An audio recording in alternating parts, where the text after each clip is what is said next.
Durante 12 años el mundo a mi alrededor había estado en silencio. No tranquilo, solo silenciado.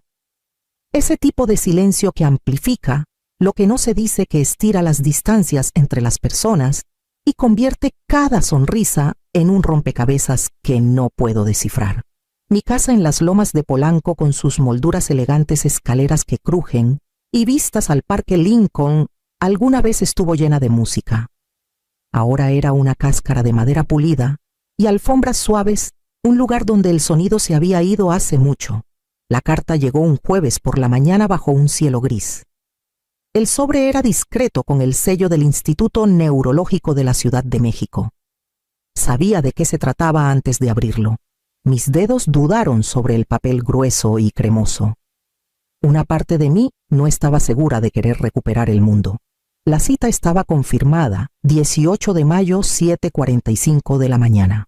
El doctor Vargas y su equipo estaban listos para realizar el procedimiento del implante neuronal. Experimental, sí, pero los resultados en otros pacientes eran prometedores. El 80% recuperaba la audición completa en 6 meses. Los demás al menos algo. Lo suficiente para distinguir voces, para entender una risa sin leer labios, para escuchar una mentira. Doblé la carta y la guardé en el sobre, luego la escondí bajo un montón de programas viejos de la Orquesta Sinfónica en el cajón de mi escritorio. No se lo diría a nadie, menos aún a Emiliano. Él me llamaba una vez por semana, a veces menos. Su tono siempre era seco, profesional, como si estuviera revisando con una clienta anciana cuya herencia administraba. Supongo que no estaba tan lejos de la verdad. Desde que perdí el oído, sus visitas se volvieron más cortas, su paciencia más frágil. Sonreía, claro, pero sus ojos estaban en otro lado, siempre calculando, siempre esperando. Necesitaba saber. Sin la actuación, sin las palabras suavizadas para la pobre madre sorda. Quería escuchar lo que decía cuando creía que no lo oía. Esa noche se lo conté a Rosario. Ella estaba preparando té en el solarium, con la luz de la primavera entrando por las cortinas de encaje. Observé cómo se movían sus manos, firmes y precisas como siempre. «Tengo una cita», dije con señas lentamente. «El próximo jueves. La cirugía». Sus ojos se abrieron y se llevó una mano a la boca. «Ay, señora», respondió con señas. «Gracias a Dios». Levanté un dedo. «Nadie más puede saberlo. Prométeme», asintió conteniendo lágrimas. «Le doy mi palabra». Las tazas de té temblaron ligeramente en la bandeja mientras las llevaba a la mesa, y yo me quedé sentada en el silencio de la habitación, ya imaginando cómo sonaría el mundo otra vez. No el viento, no los pájaros, no el violonchelo que solía tocar. Quería escuchar a las personas. Quería escuchar a mi hijo.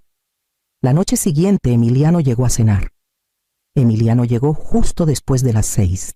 El aire primaveral aún estaba fresco, pero no traía abrigo, solo su saco azul marino impecable y los gemelos que Guillermo le regaló en su graduación.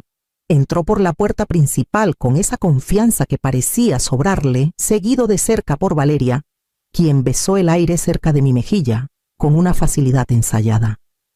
«Te ves increíble, mamá», dijo Emiliano alargando cada palabra como si le hablara a una niña. «Siempre tan elegante. Rosario te está cuidando bien, ¿verdad?». Sonreí cortésmente y asentí con suavidad. Mi libreta ya estaba en la mano, mi pluma deslizándose por el papel, con una memoria muscular que ya no necesitaba pensar. «Qué gusto verlos. La cena está casi lista». Valeria apretaba su bolso con demasiada fuerza para que fuera casual. Sus ojos recorrían la casa como si estuviera leyendo un plano, se detenían en las molduras en la lámpara antigua del pasillo, en el cuadro raro sobre la chimenea. Miraba mis cosas como quien evalúa una propiedad en venta. Emiliano puso una mano en mi hombro brevemente, más gesto que cariño, y volvió a hablar articulando con cuidado, con los ojos bien abiertos, como si no hubiera estado leyendo labios por más de una década. «Queríamos pasar a ver cómo estás», dijo con voz lenta, melosa. «Tienes mucho que manejar en esta casa. ¿Has pensado en simplificar, vender la casa de Valle de Bravo, tal vez consolidar las cuentas de inversión?» Mantuve mi sonrisa inmóvil. Por dentro, mis dedos se apretaron ligeramente en la libreta. Lo pensaré. Primero comamos, escribí. En el comedor Rosario se había lucido pato asado, puerros estofados, espárragos blancos que a Emiliano siempre le gustaban. Él alabó todo en voz alta como si el volumen equivaliera a sinceridad. Valeria decía poco sorbía su vino, ofrecía algún asentimiento o sonrisa. La conversación, si se le puede llamar así, fluía en una sola dirección. Emiliano me actualizaba sobre las fluctuaciones del mercado, su reciente ascenso, lo difícil que era encontrar personal confiable. De vez en cuando pausaba para asegurarse de que estuviera siguiendo y ofrecía resúmenes que rozaban lo condescendiente. Después de la cena me levanté para recoger los platos y ellos me detuvieron insistiendo en que Rosario lo haría. Caminé hacia la cocina, pero me detuve justo después del arco oculta por la pared. Sus voces llegaron flotando débiles pero claras. «Está decayendo», dijo Valeria. «¿Viste cuánto tardó en responder sobre la herencia?» Emiliano suspiró. «No necesitará esta casa por mucho tiempo. Deberíamos transferirla antes de que la fundación la bloquee. Será un lío cuando ya no esté». Valeria no dijo nada, pero escuché el suave tintineo de su copa de vino al dejarla en la mesa. Entré a la cocina con el corazón firme, las manos ya sin temblor. Cuando se fueron, Emiliano besó mi mejilla otra vez. «Cuídate. Sí, volvemos pronto». Asentí, y los despedí con un gesto. Luego regresé adentro donde Rosario secaba el último plato. Abrí el cajón, saqué el sobre de debajo de los programas de la Sinfónica y lo puse sobre la mesa. En 7 días los escucharía sin esconderme. Lo primero que escuché fue el zumbido bajo de las luces fluorescentes, luego el pitido rítmico de un monitor cardíaco suave y constante. Mantuve los ojos cerrados con miedo de que abrirlos rompiera la ilusión, pero los sonidos no se desvanecieron. Al contrario, se volvieron más nítidos. Una puerta chirrió al abrirse. Pasos se acercaron, suelas de goma sobre el piso. Luego, una voz baja y mesurada.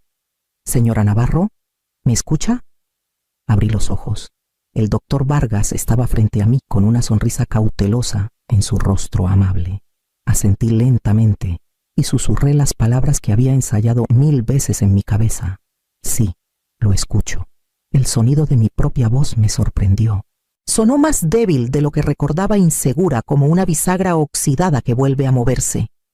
Pero estaba ahí, y era mía. La sonrisa del doctor Vargas se amplió. «Extraordinario. La mayoría no responde tan rápido. Apenas registré su explicación sobre inflamación y plazos de adaptación. Ahora lo escuchaba todo, el rasguño de su pluma en la ficha, el murmullo suave de una enfermera en el pasillo, el silbido lejano de una cafetera en el corredor. El mundo había regresado, y con él mi propósito. Esa tarde Rosario llegó con un ramo de alcatraces y los ojos ya enrojecidos. Se sentó a mi lado y tomó mi mano. «¿Funcionó?», preguntó con la voz temblorosa. Asentí y susurré: «Sí, funcionó». Las lágrimas rodaron por sus mejillas. «Gracias a Dios». Apreté sus dedos con suavidad, pero no le decimos a nadie. Todavía no. Frunció el ceño. «¿Quiere seguir fingiendo?». Giré la cabeza hacia la ventana donde las persianas vibraban ligeramente con el viento de la tarde. «Creen que estoy sorda. Déjalos. Es lo único honesto que me han dicho». Rosario asintió secándose las lágrimas con la esquina de su rebozo. «Yo la sigo, señora. Solo dígame qué necesita». A la mañana siguiente, me dieron el alta con una carpeta de instrucciones y un permiso tentativo para retomar la vida diaria con moderación. Nada de ruidos fuertes, nada de sobreestimulación, reintegración gradual. Pero la moderación no me interesaba. Tenía una casa llena de fantasmas, un hijo lleno de secretos y una voz que nadie sabía que había recuperado. Cuando llegamos a la casa en Polanco y salí al aire brillante de la mañana, ya podía escuchar las cerraduras girando dentro. 2 días después de la cirugía, la casa ya no se sentía como un mausoleo. Volvía a respirar. Cada tic del reloj de pie, cada crujido del piso, cada roce de tela, tenía una voz que había olvidado. Me movía en silencio, adaptándome al sonido en capas, dejando que las paredes me enseñaran lo vivas que siempre habían estado. Emiliano llamó esa tarde. Rosario contestó el teléfono de la casa como siempre. Yo estaba en el estudio con la puerta entreabierta cuando me trajo el auricular y me guiñó un ojo. Presioné el botón de altavoz y lo dejé en el escritorio mientras me movía a un lado fuera de la vista. Sí sé que el tiempo es corto, dijo Emiliano con voz cortante. Pero son movimientos temporales. Ya ni revisa los saldos. Estamos manejando su exposición. Una pausa, una risa. Sí, la estructura del fideicomiso está desactualizada. Estoy en eso. Solo transfiere los fondos a la cuenta de retención para el viernes. Líneas limpias, sin alertas. Colgó antes de que Rosario regresara con el té. Mantuve mi expresión neutra y le agradecí en voz alta antes de recordarme a mí misma. Garabateé un rápido gracias en mi libreta y se la pasé por la mesa. Esa noche Emiliano llegó sin avisar. Traigo a un colega, había escrito en un mensaje. Solo para hablar de opciones. No te preocupes, nada formal. Llegaron 1 hora después. Yo estaba en la sala hojeando una antología de música cuando entraron. No levanté la vista. No necesitaba hacerlo. Esta es la sala trasera, le dijo Emiliano al extraño. El terreno termina justo después del muro del jardín, pero el desarrollador de al lado está dispuesto a fusionar parcelas. Si nos movemos rápido, podemos obtener los permisos antes de que las cosas cambien. ¿Ella está de acuerdo con vender?, preguntó el hombre. No está exactamente en posición de objetar, dijo Emiliano bajando la voz. Mantuve las manos quietas en mi regazo. A la mañana siguiente llamé a Mauricio Elías.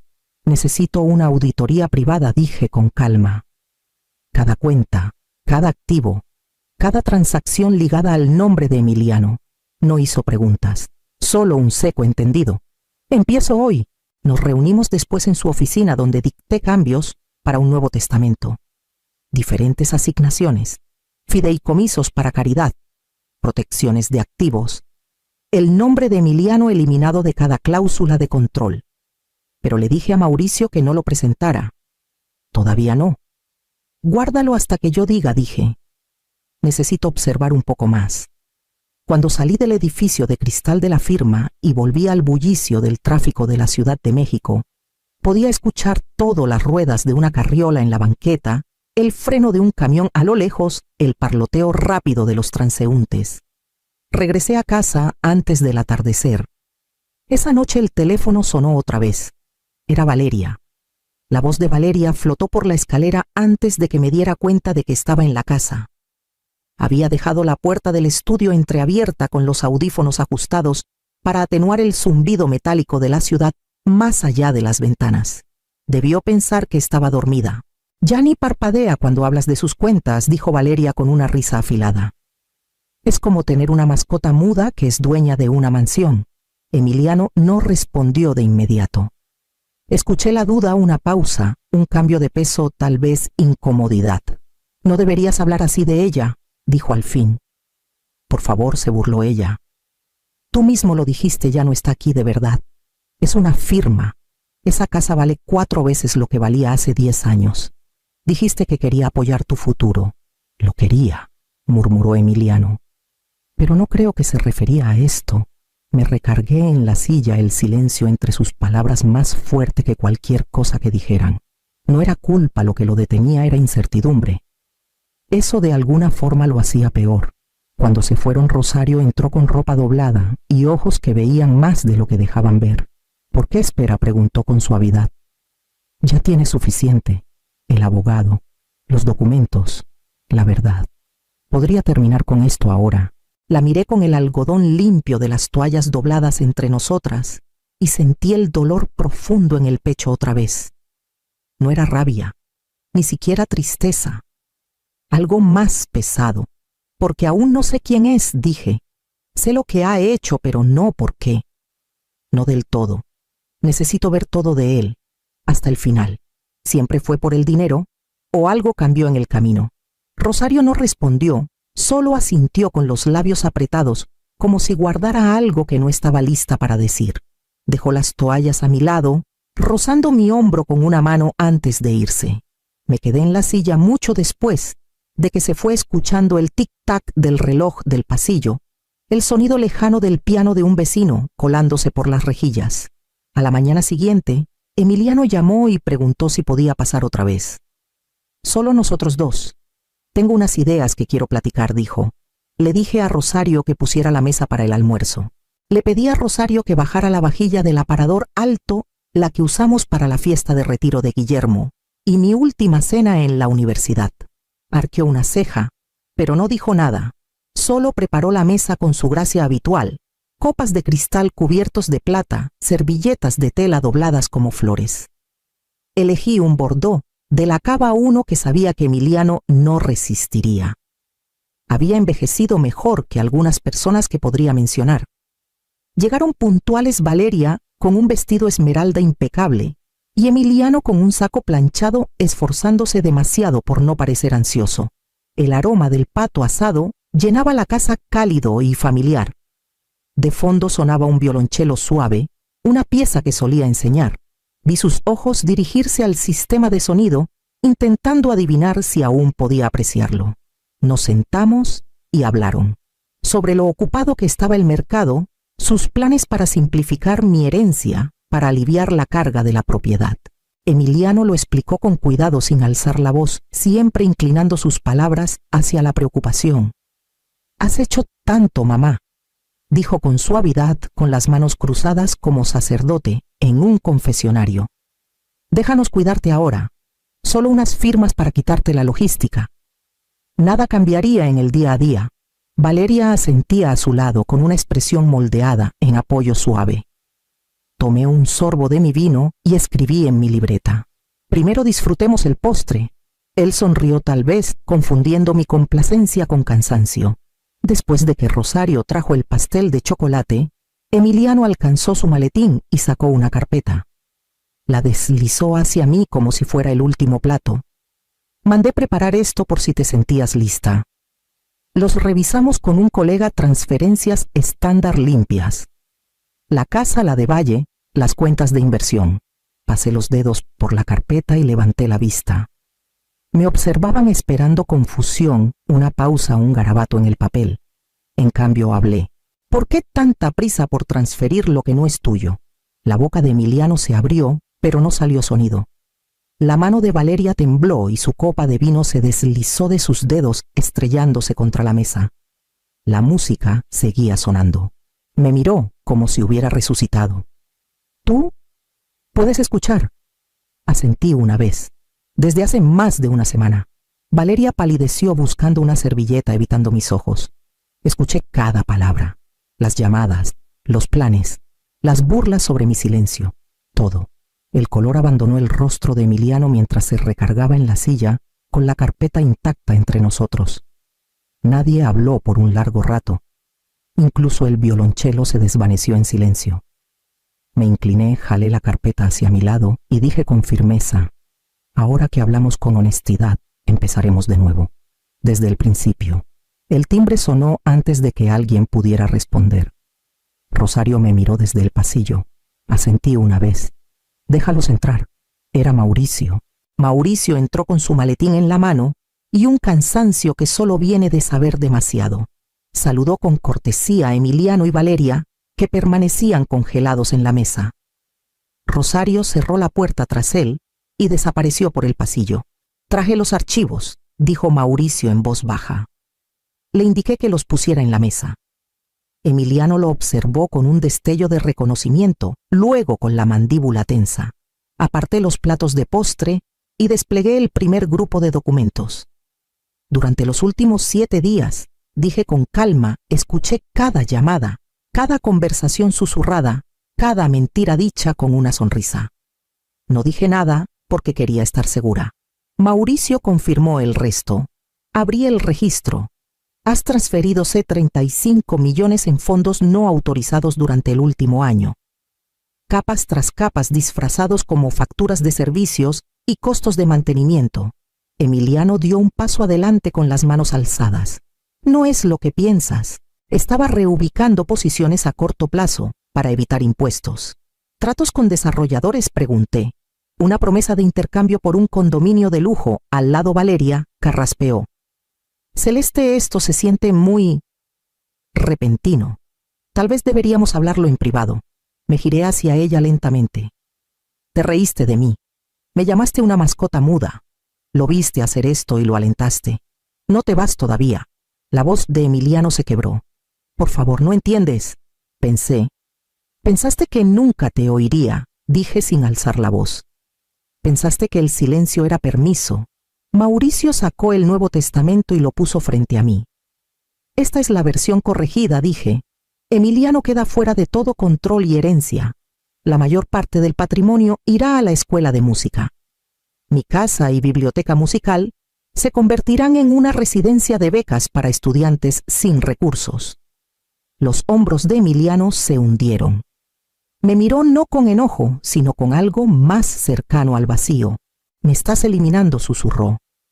Lo miré a mi hijo, al niño que alguna vez cargué en noches sin dormir en recitales de piano en plazos universitarios. No, dije suavemente. Tú lo hiciste solo. Mauricio cerró la carpeta con suavidad, guardó su pluma y esperó. Me levanté de la mesa con las manos firmes y me giré hacia Rosario, que había regresado con abrigos en los brazos. Déjalos ir, dije. Ya tomaron suficiente. La casa quedó en silencio después de que la puerta se cerró. Emiliano no se despidió. Solo tomó los papeles que Mauricio le dio, asintió una vez y salió con Valeria detrás, sus tacones resonando contra el suelo como signos de puntuación. La puerta se cerró sin ceremonia. Rosario se quedó cerca de la escalera esperando a ver si me derrumbaba. No lo hice. El silencio después fue diferente, no pesado, no vacío, limpio. Los días siguientes pasaron en un movimiento suave. Recorrí la casa como si la redescubriera, cada habitación, llena de sonidos que no había oído en años, el chirrido leve de un cajón, el zumbido constante del refrigerador, el crujido amortiguado de la chimenea cuando los leños prendían. Una tarde, me sentía atraída al piano en la sala trasera. No lo había tocado desde el funeral de Guillermo.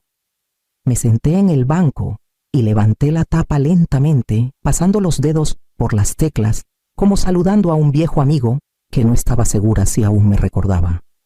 Toqué una nota, luego otra, luego un acorde, y entonces lloré, no de pena sino de liberación. Toqué por horas ese día, no perfectamente, no con el control que alguna vez tuve, pero con una crudeza que nunca me había atrevido a mostrar. Mis manos encontraron el camino sin pedir permiso. Pasaron semanas, cada una más tranquila, en el mejor sentido. Caminaba por las calles de la Ciudad de México, en las mañanas escuchando el roce de los carros de periódicos, el ladrido de los perros en sus rutinas, el coro en capas de la vida que alguna vez fue fondo y ahora sentía como una invitación. Una mañana, Rosario apareció en la cocina con un periódico doblado en la mano. Lo puso suavemente en la encimera junto a mi té. Está dando clases, dijo. Emiliano. Hay una escuela en Iztapalapa sin muchos recursos, con un pequeño programa de artes. Lo contrataron la semana pasada. Maestro de música. Leí el artículo lentamente. Su nombre estaba cerca del final, debajo de una cita sobre restaurar el acceso a la educación artística. No había mención de mí, ni del dinero. Solo una foto de él sosteniendo un violonchelo desgastado con un grupo de estudiantes de secundaria en uniformes arrugados. Cerré el periódico y miré por la ventana durante un largo rato. Tal vez esta era la versión de él que debía haber despojado del legado de privilegios de pie por su cuenta. Y tal vez, solo tal vez, él también había comenzado a escuchar algo.